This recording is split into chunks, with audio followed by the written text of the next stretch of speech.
Hi, I'm Les Moreland. I'm the current commander, AMVETS Post 2006 here in Leesburg, Florida. And we're a proud sponsor of Central Florida Salute on the YouTube channel. I'd like to have you check us out on our Facebook page or whatever. Our address is 500 North Canal Street in Leesburg, Florida. To all you veterans out there, come by and see us. We salute you for your service and thank you very much.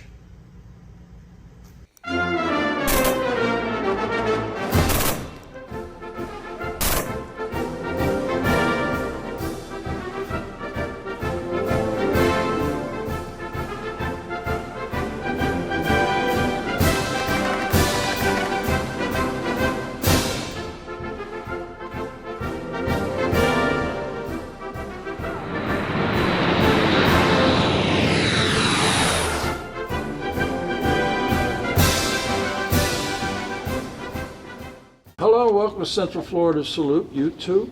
I am now here at Okahumpka at the Eagles, Area 4273, and I have an Air Force Colonel, retired, Dave Cohen. I'm going to talk to him about a program that he's doing up at the high school in Eustis. But first, we're going to learn about Dave Cohen. Where are you from originally, Dave? I was born actually, Bobby, in England. My dad was active duty. And, you're a military brat. I am a military brat, and so I have the luxury of having 3 different birth certificates. And so whenever I'm asked for them, that's always a little complicated. And then about a year old, we moved to Omaha. My dad got a job with the phone company and joined the Nebraska Air National Guard. And so I affectionately call Omaha my hometown. So was he Army? Air Force. Air Force. He was Air Force. Air Force. He was a logistician, logistics officer, and had worked fighters, bombers, you name it. Oh, great. So he was career. He 6 years. Oh, 6 years. And then when he left active duty, joined the Nebraska Air Guard. Was there for about 25 or 30 years. Retired with a star. So he did very well. And that was really a lot of my motivation to at least look at the military and the Air Force. Yeah. So you went to high school. And after high school, did you go to college, or where did you? I did. So high school in Omaha was a member of the junior ROTC program we had at the high school, and had applied for and received an Air Force ROTC scholarship. Always wanted to see life on the other side of the Missouri River, so this was my opportunity, and I went to Boston to do it. So Boston University, got a degree in aerospace engineering, went through Air Force ROTC. That's how I was commissioned. And my first assignment then was as a engineer out at the Weapons Laboratory at Kirtland Air Force Base in Albuquerque. Mm-hmm. So I was out there for about a year and a half, and I had a friend of mine, and we had gone through ROTC together, and she was a public affairs officer. And one day we were talking, she said, I got into pilot training. I said, how'd you do that? So she described it to me, and I thought, I've always wanted to fly. I wonder if I could do this. So I applied, started taking private pilot lessons there in Albuquerque, finished my pilot certificate about the same time I did get accepted into Air Force pilot training, and then from Albuquerque got selected and went to Vance Air Force Base in beautiful Enid, Oklahoma. Spent a year. Why do you say it like that, beautiful Oklahoma? It was beautiful Enid, Oklahoma. Tulsa, Oklahoma City are great places. Enid was a nice place. There's not a lot of things to do there. I'm sure they do, and they will tell you very upfront. It is Enid by the sea. Vance Air Force Base is one of the largest employers there in the city, and they're great people. There's just not a lot to do. But for a young lieutenant going through pilot training, it was perfect because there weren't a lot of things to distract you from studying and learning, and the airspace out there was great. When did you go in? So I graduated and was commissioned in '87. My pilot training class started in December of '90, finished a year later in December of '91. And in the spring, I was selected to go fly the KC-135 tanker. So we did in-flight air refueling. The KC-135 is a military version of the Boeing 707, 4 engines. In the mid-'80s, they put new engines on it, so it's relatively fuel efficient, great mission. And so in the spring, I went out to Castle Air Force Base in Central California, spent about 4 months out there learning how to fly the KC-135. And then my first assignment was Loring Air Force Base in Maine. We were 7 miles from the Canadian border. It was cold. There was a lot of snow, about 130 inches of snow a year. I thought I saw a lot of snow growing up in Nebraska, but this was definitely a lot of snow. But it was a great opportunity to learn to fly in different kinds of weather, really understand what it takes to be a professional pilot, and I enjoyed my time up there. Yeah, I have a friend. I haven't seen him in a long time. His name is Bill Walsh, and he was Air Force. And we asked him, what did he do in the Air Force? You ready for this? Okay. I laid on my stomach and passed gas. Our boom operators. Boom operator, yeah. Our boom operators got to lie around on the job, quite literally. So yes, if you've never seen the activity, in the back of the KC-135 is kind of the business end, and there's a big metal pipe that comes out of the back that refuels other airplanes. The boom operator, the person that actually is flying this boom, they have a joystick, and the boom, the pipe, has little wings on it, and they literally fly it around. It telescopes in and out to make contact with the receiver. So it's like you have at your gas station with when you fill up your car.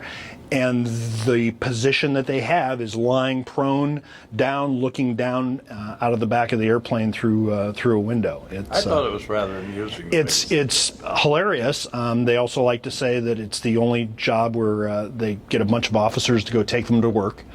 Because we were all commissioned officers up front flying the airplane, but it was our fantastic enlisted air refueling specialists in the back of the airplane making it happen. Yeah. So. You flew mostly the tankers? I did. Flew mostly the KC-135. So Loring closed. This was in the early 90s. We were going through a round of base closures. So it was a bomber base. Originally set up for the Cold War. We had bombers there, B-52s. So the concept was as far north as you could get to go hit their targets. They closed the base, and so I got reassigned back to Oklahoma, this time to Altus, Oklahoma, the southwest part of the state. So I flew KC-135s again while I was there, as well as, because we were still sitting nuclear alert in the tanker, our co-pilots didn't get as much flying time as some of the other aircraft. So they would actually give us T-37 trainers just to go fly and build flying time. And I was single. I was in Altus, Oklahoma. There wasn't a ton of stuff to do. So anytime I had an opportunity, I took that airplane and we went everywhere. Learned a ton about flying from that. Yeah. So that was flying the Tweet. If you've ever seen one, small little side-by-side jet, has engines that actually more resemble your vacuum cleaner than a modern jet engine. Very high-pitched scream to it, but it was a lot of fun to fly. Yeah, no, I don't know that one, to be honest with you. I don't know that one. But I know the 135s, because when I was in the Air Force, because I was a FMS Field Maintenance Squadron, I also worked with the MMS, the Munition Maintenance Squadron. But we used to fly back and forth in the 135s, and we talked about this on the phone. Right. And, a lot of people who were never in the service don't realize when you get in that plane, there's no stewardess, there's no inboard movie, and for the most part, hardly any seats. Correct. And when you're on the ground, it's hot. And then when you get up in the air, it's cold. It's not climate controlled. I bet you were a pilot and you were climate controlled, weren't you? We usually were able to, the cockpit had its own separate temperature control than the rest of the cabin. I know you guys did. So it made it a little better. It still was not an airplane that was ever designed for human comfort. It was designed, General LeMay wanted a tanker to escort his jet bombers for their missions, and everything else was secondary to include human comfort. Yeah. And so it really was never designed for air conditioning. I had a number of tours in the desert, always in the summer. I don't know whose idea that was. We took a thermometer one day because we knew it was hot. It was 168 degrees in that airplane. Borrowed a thermometer from the weather shop. Wow. And we literally had crew members in t-shirts and underwear running around doing pre-flights, because you just had to get it done, but it was too hot to even wear your flight suit right up until engine start. Yeah. Sort of do what you had to do. So how many different places were you stationed? So after Altus, they closed the unit. They were rearranging the Air Force a little bit, closed the unit, and I went up to McConnell Air Force Base in Wichita, Kansas. Flew the tanker there, became an instructor pilot while I was there. I was there about 4 years. Really enjoyed that. Did some scheduling. I was an executive officer for the operations group commander, and so learned not just about the flying things, but leadership, things that make the Air Force and the military move and work. It was a very busy time. From there, I got selected to go to Air Command and Staff College in Alabama. Spent a year doing that, basically being a student, which was a tremendous downshift in stress and activity, and I got to read and actually study things that weren't airplane specific, so that was kind of interesting. Went up to Washington, D.C. after that, had 2 assignments up there, the second being on the Joint Staff at the Pentagon. In fact, I got there about 30 days after September 11th. And to this day, I can still remember walking in the building at the time. It still smelled like smoke, even a month later. Yeah, we did a couple shows about September 11th, and a friend of mine who does Project SOS, he was Air Force. I think he was a Chief Master Sergeant or a Master Sergeant. I'm not sure. I should know. But anyway, he had relatives there at the Pentagon when the plane came in. He had I think it was a nephew that was serving in the Pentagon, and for some reason the phone system didn't work, so they put him at the other end of the building, and that's where the plane hit, was where he would have been. Wow. So he's very fortunate at that, you know. But that's quite the day. But anyway, yeah, I was with the 509th out of Pease Air Force Base. Sure. Part of the 8th Air Force. And when I was 2 TDYs and 1 PCS over to Utapao. And I was on the flight line with the you know all the units, you know, the bomb loaders. Sure. And the generators, air conditioning. Well, you need the heaters there. Yeah, right. We had heaters and light things. And the tankers were all on this side, and my shop was right there. And boy, they'd start that thing up, and the trash cans would go flying across the yard, you know. And I flew in several of those tankers, and I flew in the 141s too. And you know. Wow. Well, so we re-engined the tankers in the in the mid '80s. And we're still flying them. So it is very likely you could go out to a flight line right now and see some of the airplanes that you still saw back then, 1958, 59 model airplanes. Yeah. Well, I wasn't 58, 59. No, but that's when they came off the when they came off the production line, so still flying. Yeah, like the bombers too, the B-52s. Exactly. So it's all based really on our fantastic maintenance folks that we've had in the Air Force throughout all the years. Yeah. So. I enjoyed my time in there, but I got tired of every day. It was, during Vietnam, you don't get too many times off. Sure. So you did how many years? 26 and a half. 26? 26. Wow. So I had a number of command tours in there. I got, as a tanker guy, pretty amazing. I got stationed at MacDill Air Force Base in Tampa twice. There's not a lot of tanker bases left in the country. There's only about 3. And so to be assigned there once was pretty impressive. Twice was unheard of. I was a squadron commander there the first time, and the second time I was the vice wing commander there at the base. Well, when you were in Pease, was probably closed. Huh? Pease had just closed, but the Air National Guard unit was still there. So when we would go overseas, dragging fighters with us, we'd usually stop at either Pease or Bangor, Maine with the Guard units, and they would support us. We'd get fuel, and that's where we'd launch across the Atlantic out of. So I got to see Pease actually a number of times. Yeah, me too. But it was always a winter. It was always a winter time. Get that snow off the wing of that airplane. Yeah.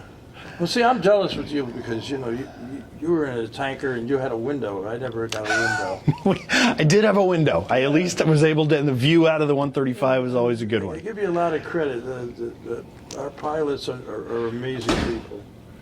And but anyway, so 26 years? 26 and a half, yes, sir. Wow, that's amazing. That's quite. Not normally get out after 20. I was still having fun at the 20-year point, and I was enjoying what I was doing.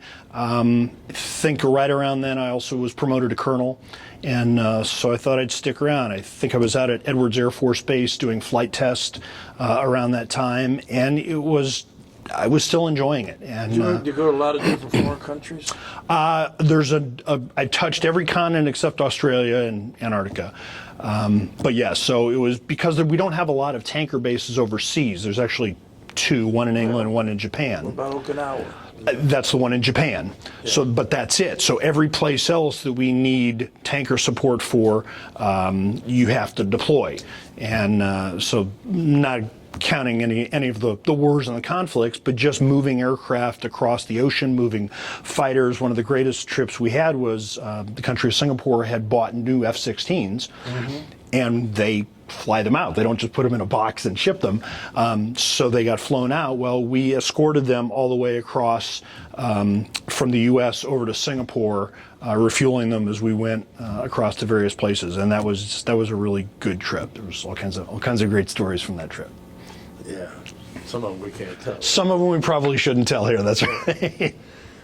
Anyway, that's an amazing career, 26 and a half years, and I salute you for that, my friend. Thanks. But now, I learned about you, I think it was in the newspaper, or maybe, I can't remember, maybe it was Keith Oliver, somebody along the line, about this program that they're doing in schools.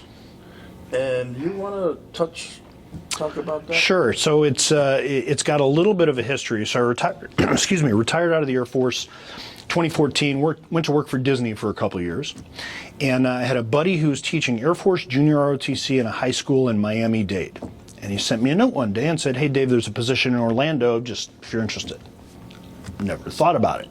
So I looked at it and it seemed like fun. Put the uniform back on, be able to influence kids and their lives, and that sounded like a great deal. So took that job.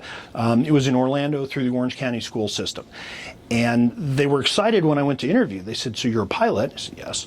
"Well, we have a ground school where we can teach kids the general knowledge that they need for one of their 2 tests to get a private pilot certificate, and you can teach that." I said, "Okay, but the first year as a brand new teacher, I'd never taught before. Can we just wait?" Yeah. Okay, so we did. And after I got done with that first year, I said, "I'm comfortable now in the classroom. Let's do this." And there was a program with Embry-Riddle Aeronautical University out of Daytona. And they effectively take the same class that they teach in Daytona, and they have instructors teach that in the high school. And that's exactly what we did. So we built this program, did that for about 4 years. I was teaching high school kids how to be pilots. And many of them have now gone on. I think I did the count the other day. 9 or 10 have gone on actually to earn their pilot certificate. I've got a number of them who are either on Air Force ROTC scholarships at one of the military academies. So that was it was a really great program. I enjoyed doing it, loved teaching kids. And about a year and a half ago, the folks at Lake County Schools reached out and said, "We really like what you've done. Would you be able to come do that here?" And so we had some more conversations, and then beginning this year, I joined Lake County, and I kind of have 2 jobs that overlap. So the first is as the program specialist for Lake County Schools for aviation. So we actually are not just in one school. This year, our first year with aviation in the county, we've got 3 schools. So Eustis High School, where I'm also teaching out of, as well as South Lake High School and East Ridge High School. And we've built aviation programs and curriculums so that this year we actually had 42 kids take certification tests in aviation and pass. Wow.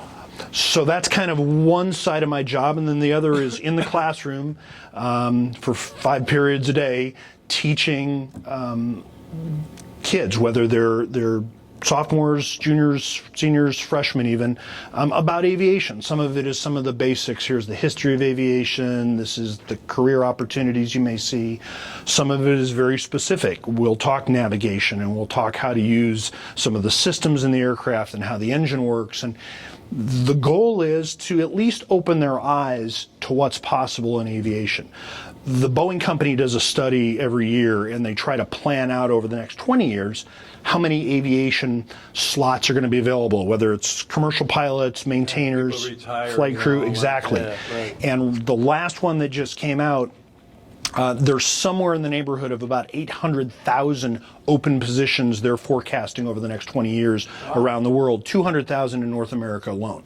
So if someone is interested, a young person is looking for a career, a place to go that they really want to make a difference and quite honestly make money, aviation is one of those places. So if I can get them excited and at least looking in that direction, that's a win, not only for us, but for them as well. It's going to be exciting one day, I mean, you just started this, but it's going to be exciting one day when some guy walks into the school here in an Air Force uniform or a Navy pilot, whatever, and say, "Hey, Dave," they wouldn't say, "Hey, Dave," they would say, "Hey, Mr. Cohen, how, Colonel, thank you," you're going to really, I think that's great, that you're doing this.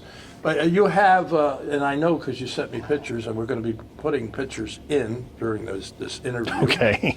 Of the flight simulators. Yes. You have a couple of them, right? We do. So through the program with Embry-Riddle, Embry-Riddle is tremendously generous in how they have built and structured this program. One of the things that they do for these private pilot courses is they provide us an FAA approved flight simulator. This particular one is made by a company called Redbird out of Texas. And it is FAA approved to the point where students can log up to 2.5 hours in this simulator toward actual time needed to get a private pilot certificate. So the fidelity is very good. It's relatively easy to use, but it's also pretty realistic as well. And the kids really learn about flying. Now, you're never going to teach anybody in the simulator how to fly, how to land. That's not the intent. It's really to reinforce some of the lessons. So if we talk about how air flows over a wing, and if there's not enough, the wing will stall, I can talk about it, I can show a PowerPoint, but it's when I put them in the simulator and the airspeed starts to bleed away and all of a sudden now they're seeing the ground, they kind of get it. The light bulb comes on. Yeah, right, yeah. So we've got that one. It is. And then the second one, because... Maybe we'll go up there. So, maybe we'll go up there and he could teach me on a simulator. You are very welcome. You are very welcome. The closest thing I ever did to fly in an airplane. I did taxi a Cessna 172 once. Okay. There you go. Yeah, that was it. They told me to get out. And because Lake County Schools is very motivated to make these programs happen, they also bought us a simulator, a different company, but the same concept. This is a company called Gleim out of Jacksonville, but it's the same thing. So I literally can have 2 sets of kids simultaneously flying different parts of the world. In fact, that's kind of the graduation exercise I get them is build yourself a navigation leg from one point to another, and now you have your chart and you have all your calculations, go fly it. Wow. Look out the window at the screens, figure out where you are, what time you're supposed to be there, are you getting close? And that's really where it all starts to come together, and I can see another light bulb moment when they start to realize, oh, that's what he's talking about. So the simulators are tremendously helpful tools. Yeah, I will say this. I mean, I came down here, I retired in 2005, I came down, and I was kind of taken back that there wasn't a whole lot of technical classes and stuff down here. Like where I came from, there was a school called Henry Abbott Tech. You want to be a carpenter, you want to be a plumber, you want to be an electrician. They weren't really doing that down here. But then all of a sudden, in the last several years, now they're teaching all these things, and if you want to learn this particular trade, you can go to that school or this school, and now you're going to be teaching them to get their pilot's license, and I think it's great, Absolutely. The amount of opportunities the kids have, and quite honestly, it's a little bit of a challenge for the instructors because we're having to compete with culinary programs and engineering programs and robotics programs. Yeah. And of course, I'm bringing aviation to it. There's an awful lot for the kids to choose from and to do, and I always am given the standard line, I wish we had that when I was a kid. Well, there's a lot that they have now. And again, I think that says a lot about the commitment the Lake County Schools is making to be able to provide opportunities for our kids then moving into the future. Well, I have been to Eustis High School. We did a program there where they have a theater group, video group. Yes, they do. And they filmed an episode of Salute when I was with Lakefront TV. And they filmed the whole thing. And it was about a traveling wall that came in, Vietnam Wall. Oh, sure. And we told the kids, you see a name, we see a face, we share a memory. There's, and there was 5 other Vietnam veterans, and they did a tremendous job doing it, and I was very impressed.